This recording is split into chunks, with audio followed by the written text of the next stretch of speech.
Welcome to Grain Damage, brought to you by Aruda Contracting. Find us at facebook.com/Aruda Contracting.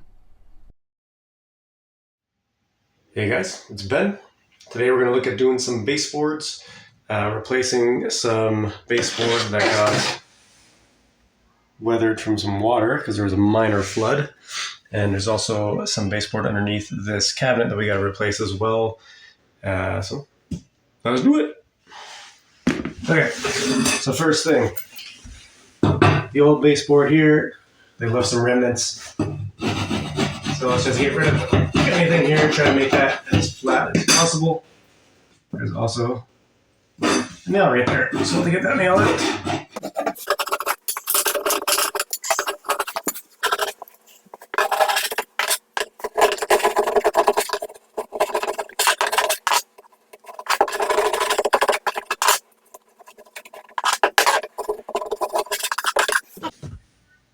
To get my nails, I got these nippers on, so anything still sticking out, just grab onto it, pull up a little bit at a time, and go get your nail out. So just make sure you get all your nails out, or else you're never going to get your baseboard flush. I also just felt there's a nail screw right here, drywall screw. It's sticking out a little bit. Should have been done the first time, but it wasn't. Got all the nails out, so that's good. Now we got to deal with this underside here. So, I don't know if we'll be able to see all this or not, but hey, we'll give it a try. So, underneath here originally was the same finish as this, which I do not have because this cabinet also came when we bought the house. It was this was custom made for the house, I guess, for this one. So what I'm going to do is replace it with the same white trim, but I obviously need to fill in this gap here that is existing. So I don't know if you can see it on the video, but I have from the back of this gable here, there's a space, and then there's 1 inch to this baseboard. What I'm going to do is I want to find a piece of MDF. Hopefully I can find something 3/4 inch in my garage here. And we'll cover this back up. And then on top of that, I will put the new baseboard to match these. Let's see what our length is. Against the drywall, and I got 75, no, that's wrong. Upside down, peoples. It is 57.5. So, I'm gonna go find something. 70.5. Okay. So, I didn't have anything that was 3/4 inch or 1 inch thick, easily available. So what I'm going to do is double up this 5/8. Sorry, it's not 5/8. Actually, it's a 1/2 inch door jamb stock, whatever. I just had to kind of kick it around. I'm going to double that up. That'll give me a 1 inch. Slide in there, fit in there nice. Now the one thing to think about now though is that I have a miter on one side to that outside corner. So I'm gonna have to cut the first one there and then match up the second one to go right behind it so that everything lines up nicely.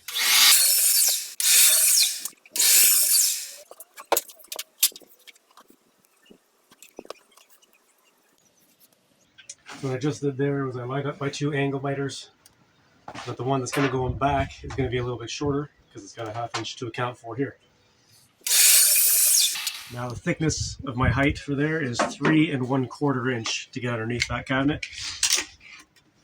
This first piece, that first piece is 3 inches. So I'm going to have to rip down the second one to 3 1/4 so it can fit underneath, which I already set up there.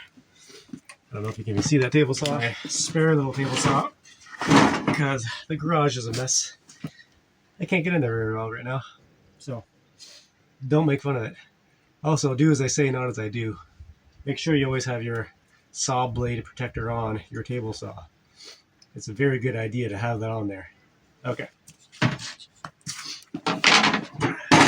Just need to get enough space between the car. Can you still see me? All right, so we're back with the pieces inside now. I need more staples. This is an 18 gauge gun, a little bit thicker nail. Good for what I'm doing here, which is going to be the bigger pieces that go in the back. I want those pieces, I want to make sure my nails get through to the gables behind and then stay nice and firm so that I can nail the next actual baseboard piece into that. When it comes to that final baseboard piece, the trim pieces, I use my 23 gauge nail gun. And the reason I use this is because the pinholes are so darn small that when you go over it with one coat of paint, they just disappear. So there's no caulking involved with it. There's no little bumps and weird looking things happening to it. You just pop it in, clear coat piece of, or a coat of paint across it. Good to go. So first should be, which one did I cut again? Yep, the shorter one. This guy should go in there. 3 1/4, and I made it a little bit snug because I noticed that it was waving. So I have gables on both sides, but the center was just kind of hanging. So this is actually going to be exactly 3 1/4, which should help keep this section here from sagging a little bit. But of course, the trick is to get the darn thing in there in the first place. It's a little tight. So let's see if I can get it there. Good. This is a flooring tool.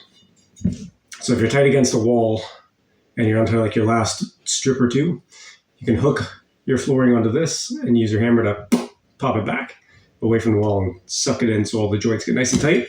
That's what I just used here because it works like a charm.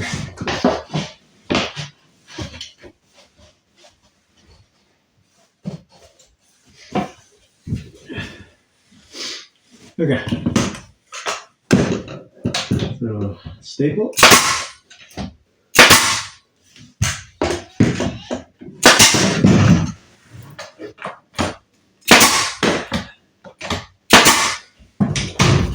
Okay.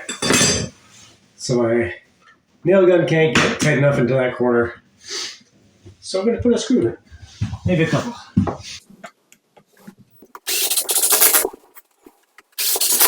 So that's another reason why I made that first one tight, so that I had something like it's going to take a fair bit of pressure to actually move it. I don't want somebody just to walk through and then kick it with their feet and it just goes coming in and out. I'm going to want to paint this baseboard once it's on there, so that I can, once I do my 23 gauge nails, paint over top, whoop, they all disappear, all the nail holes are gone.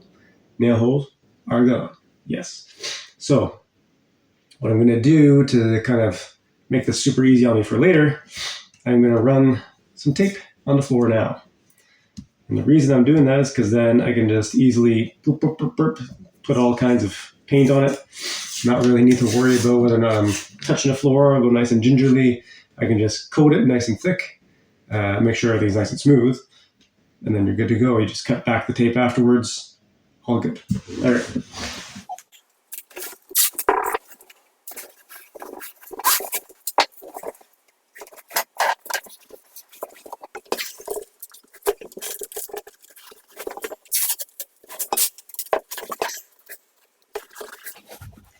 Okay, so now I'm going to put tape here where you can see where the baseboard was before.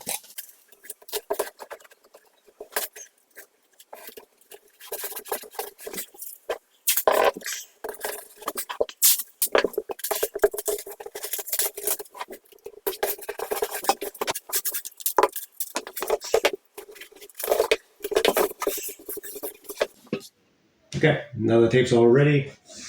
I'm going to start with this corner here, do my coping, so I know that I can get that one nice and tight. And then once I have that, I will mark the edge over here on the corner, front on the back side, so that I know where I want my joint exactly to be.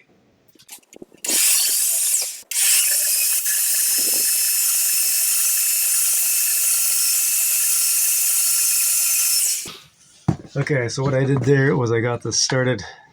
You can't even really see that, but got this coping started, and I just back beveled the big saw there to get close as I could to most of the lines there. So now I'm going to use my coping saw to get the rest.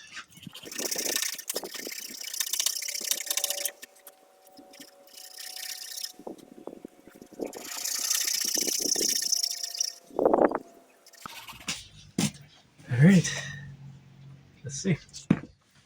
Okay. Test our piece in here.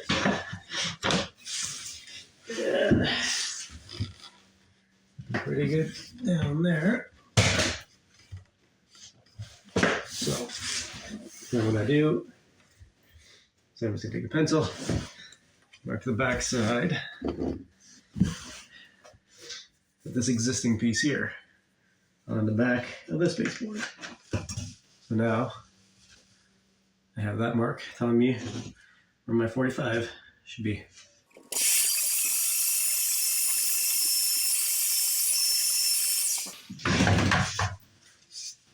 Okay, so it goes in point there. Put them nicely on my line behind. That's good to go. So switching over to 23 gauge. So that'll go good. Push it down nice and tight.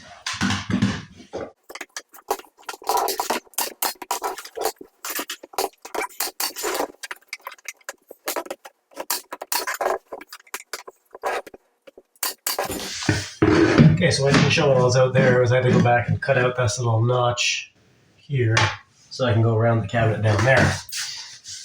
So I should hopefully just sneak around the back here. Remember that screw I told you about earlier? Yeah, in the way. You must screw it in the screw. That's why I wasn't going in, because it's into nothing. They missed. And they just left it. Amateurs.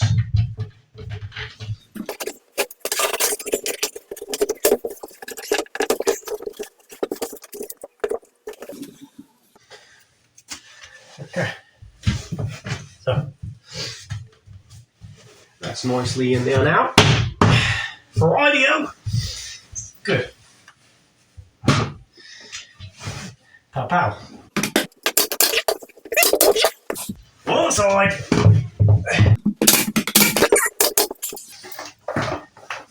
Fantastic. Okay. That side. Now I got the flat over there again. I'm going to do my coping there. Same thing on the other side here. I'm coping there. This is going to have a miter on that side. That one's going to be flat. Okay, check this one out.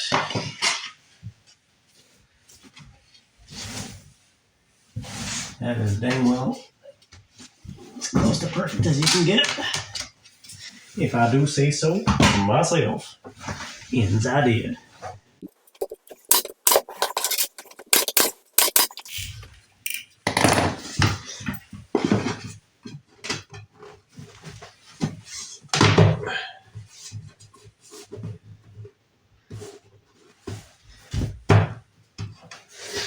Okay. This is good. Bang, bang. Bang, bang. Thank you. Okay, so you can see here, I'm pretty tight in the corner there, but I would like a little bit of caulking just to clean it all up. Same with this corner here. Just a touch of caulking will do. Make everything good. And we'll be good.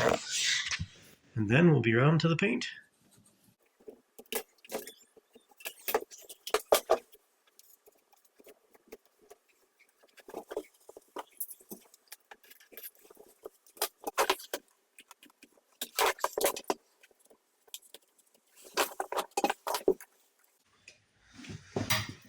The bottom here, you don't want to get rid of any excess that's kind of hanging around, because it'll end up being chunky at the end.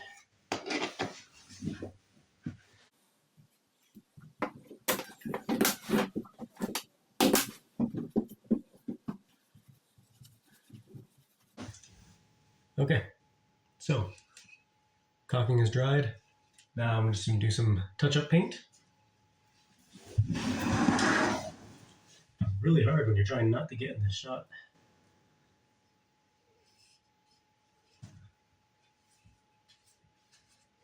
So obviously, that's why I put the tape at the bottom, which I think I already mentioned. Just going to Cover up.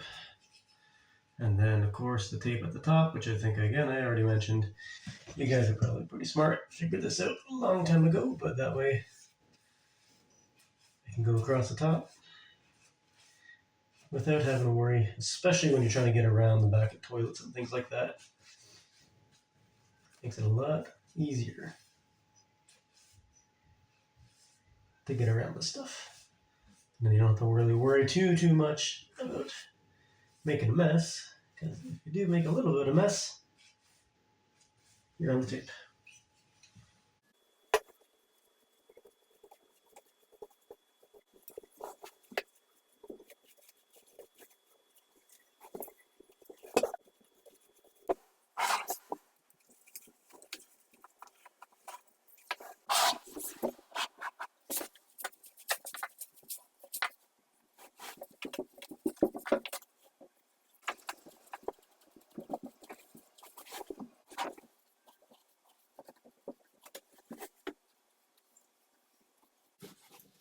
All right, so this other paint I went out to go get because I didn't think that we had any trim paint here. I put that one on. It was way too bright. So that last clip there, I was using this guy. It was a super bright white, which I automatically go for because that's just what I do. I always go for the bright white. When I put it up next to the existing trims, it was so darn bright it would not at all fit in. Went rummaging around and found some semi-gloss left behind by the last owner. And this one has, it's called Chantilly Lace, so it's not quite white, not quite beige. It's kind of like an in-between. That seems to be the right color. So I already did one coat on here to make up for the last clip there. Gonna do my second coat now.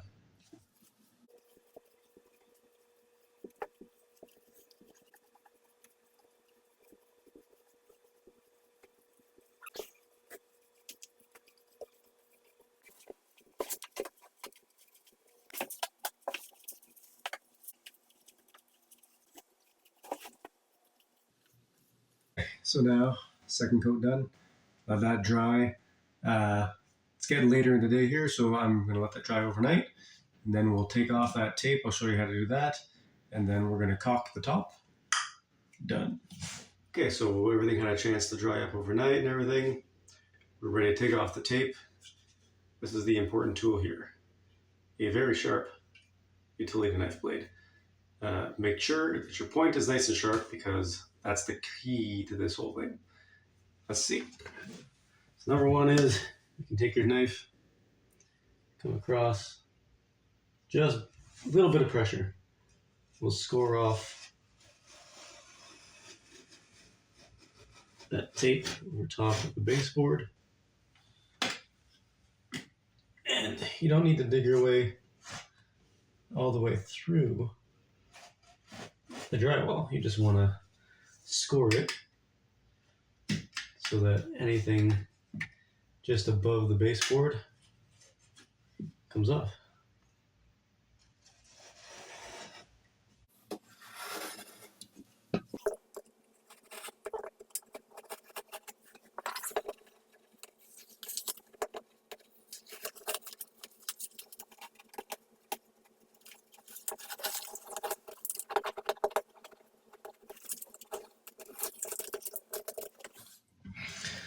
Now, as you can see here, unfortunately, that tape took up a little bit of the paper tape.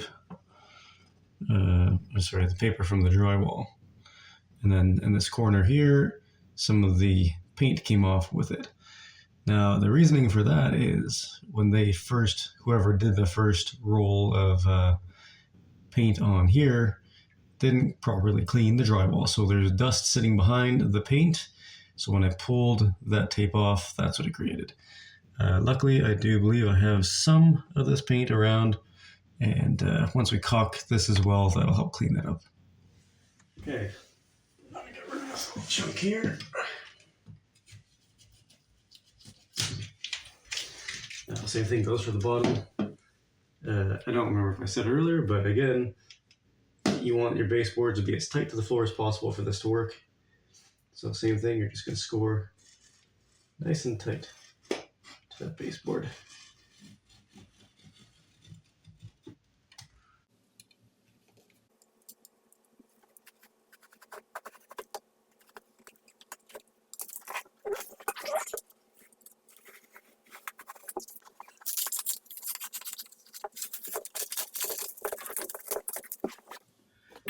So in this corner here, I just had a little bit of the green kind of poking through. So I'm just going to clean that up.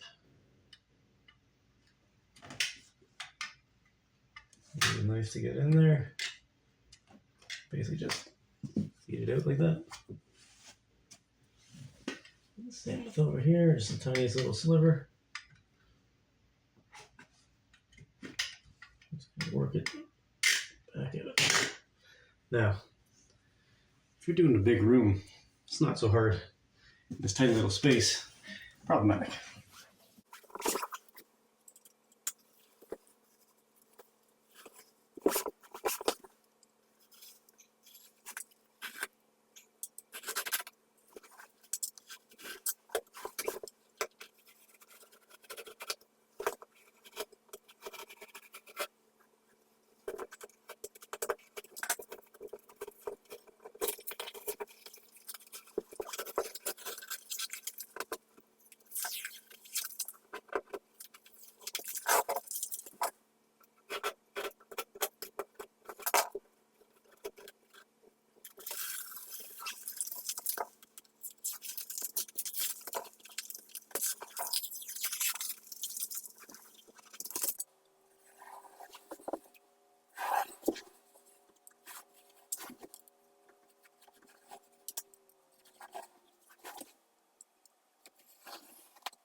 Okay, so the next step, caulking. And I have a nice little rag here. Also got a bucket down here with some water in it. I don't have very much to caulk here. Shouldn't take too long. So just make a nice, smooth, small bead on top. You don't want to go over the top and like have a lot to wipe off, because then you're just wiping off for ages.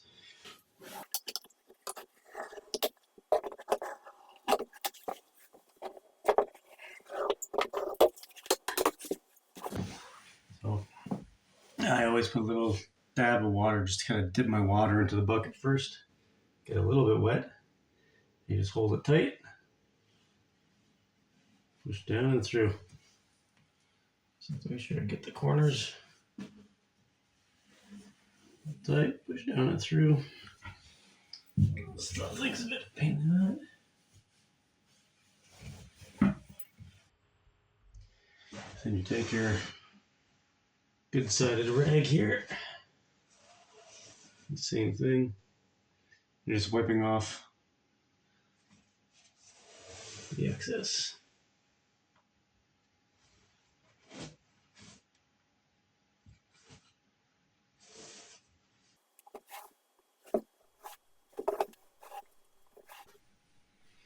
Now, if it was on a good painting job that didn't have a bunch of problematic spots here, this would look a lot better, a lot faster.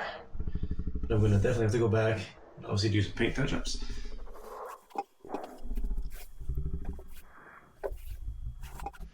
Okay, so I can see the caulking just seals everything up. And again, I got to go back and just touch up those bits of paint that came flying off. So in this case, where I had the tape on the wall over top of the baseboard, the intention was you score the tape, take it off, and you should still have a good wall if the first coat ever done was dusted off and everything. That wasn't the case here, so things ripped off and whatever, so I have some paint touch-ups to do. But when I do basements and things like that, I clean the walls. So before I do my coats of paint, so that when I do a baseboard like this, it's ready to rock. You just caulk it, boom, done. If you enjoyed this video, don't forget to hit the like button and subscribe to see new videos in the future.